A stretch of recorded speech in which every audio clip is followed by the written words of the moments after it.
inkinga isasekhona sisasela Eddington Primary. Abantu base South Africa ke bakhuluma izwi elilodwa nje ukuthi South Africans should be prioritized first. Umzethu uthe cha uzosapotha le initiative uzohlanganyela naye nokushiwoyo angene egengeni bafo Mfowethu hamba awusalanga na angeke sisale bafowethu kunomehluko ke phakathi kwe-public school ne-private. If le kwi-public school kusho ukuthi abantu bala eSouth Africa mabethexwa iy'mali zabo ziyacontributor la. Asikwazi ukuba ne-majority yabantu bokufika kulesi sikole ekubeni abethu bengayitholi ikhala ku-unfair kakhulu. Uma lokho kungasolveki, uma lokho kungalungi, isazo lokhu sesivakashela isikole, it is our school, it's a public school. Une-right now nginelungelo silokhu sibavakashela nje until size sibe happy. And mfowethu ngizwe angazi noma ngizwe kahle yini ukuthi i-government board yala ngaphakathi abantu bokufika kanjani mfowethu kanjani. So nje sisazolokhu sisivakashela until kuze kwenzeke. Kuthiwa mzethe engikuzwile bathi laba bangale Eddington Hospital ne-Eddington Primary iy'kole zabo. No. Akwazi mfowethu, it's a public school. You can search about it ku Google, it's a public school. Bayithatha. If abantu basho ngokuhlala ukuthi nje bakuyi-area yabo kusho ukuthi into ey'la ezabo. Mfowethu abokufika mabefika la bavumelekile ukufunda la eSouth Africa. But mabefika ney'ngane zabo kumele zibe nama-permit okufunda la ngaphakathi eSouth Africa. Akuphikiwe lokho. But nakhona not kuma-public, kuma-private mfowethu. Bakhona abo-Crawford mfowethu, maningi ama-private la esinawo la eSouth Africa. Abangene khona beyofunda ikhala ikhona. Bengabangisi iy'ngane zala eSouth Africa. Enye into la mfowethu u-Dayform ngicabanga lo if I'm not mistaken.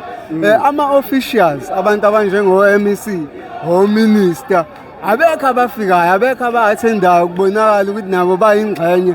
Kusho ukuthini ngohulumeni wethu ukuthi into ithi ithole i-attention engaka still they don't want to participate? Mfowethu uyabona masiya kuhulumeni kuningi esikubonile ukuthi abaholi asinabo. Asikuvume lokho bafowethu eSouth Africa abaholi asinabo. Asikwazi kuba nesimo esikanje. Yabo njengamanje kuzobe ingazi ukuthi isilwa nabantu bokufika. Kanti abaholi banamandla okuyilungisa lento. Ngoba bethule nje imibuzo esiyibuza wona yini le abathenjiswe yona esingayazi eyenza ukuthi be-ignore le matter le. Kusuka abantu kogoli bezela ngenxa le matter kodwa bona be-ignore. Yini leyo mfowethu? So kwathina siworried about ubuholi bethu njengamanje bala eSouth Africa. Siworried kakhulu mfowethu. Enye into esike sayibuza si-Durban Network ikubona ukuthi ngakuba khona yini amaphepha mhlawumbe asubmithwayo ukuze ubone phela ukuthi umuntu ulegal yini yena. Kwangenza ukuthi abanye babe iy'ngane zabo ey'la bona they are illegal in South Africa. Yabona nje mfowethu masiphuma la singena iy'tolo ney'tolo si-check-a ukuthi basemthethweni noma bekhona emthethweni ukuba khona wabo la amaphoyisa afike sitshele one thing ukuthi kwawona awakwazi ukuverifya. Okusho ukuthi ngoba lesi sikole esiyilana kufuze ukuba uHome Affairs or whoever department responsible ukuverifya ila beregistrwa labantu laba nje kufuze bala bayaverify ukuthi basemthethweni yini labantu abathathwa la.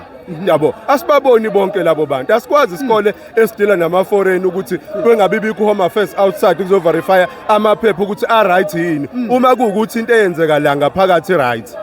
Yabo sinaleyo issue nje enkulu mfowethu. Yabo kuthiwa i-action nayo ke ze South Africans nikhala ngokuthi they are rude and arrogant abavakashi.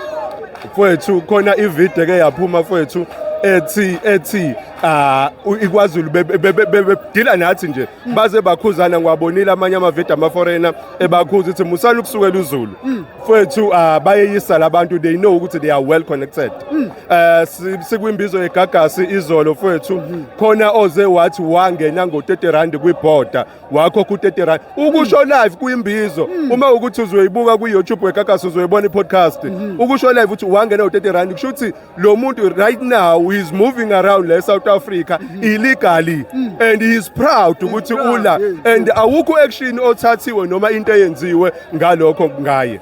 Njengamanje nje ufree la khona ukhululekile kodwa uconfessile yabo uconfessile. Ziningi inkinga ezikhona mzethe eSouth Africa njengoba si-attendele enye inkinga ezikhona Uma ubuka wena inkinga yase-South Africa, does it need a political solution? Mhlampe a change of regime ukuthi kuketile umbuso khona kungena omunye umbuso. Idingani kahle kahle? Uyabona mfethu politically eSouth Africa mina ngasho ukuthi ukuba kuya ngami ngabe ngithi wonke umuntu agqoka isikibhe esimhlophe ke sibe non politically ke bebone ama officials ukuthi ayasidinga ke bebone ukuthi reason belapha eParliament bayasidinga if sisase namaqembu ethu mfethu esiwa favorayo kukuhle kukubi that's why basazoqhubeka besiyuse yes we do have ama leaders esiwathandayo mfethu we do have ama leaders amanye asebenzayo but if ekwazi ukignore ama situations akanje nawo ayi no mfethu akwazi mina ukuba kuya ngami nje ngabe ngithi wonke umuntu agqoka isikibhe esimhlophe mfethu aqale phansi silwe izwe kabusha bafowethu. Last question based on this issue, kunengane ezingaka acceptwa la ngaphakathi ezingakasitholi isikhalo ezise-South Africa ezala abazali abane green ID yase-South Africa, kuneyingane ngaphakathi zama illegal foreign immigrants. Kusho ukuthini ukuphawula kwakho iway forward uthi ngokufisa kwakho akwenzeke nje manje?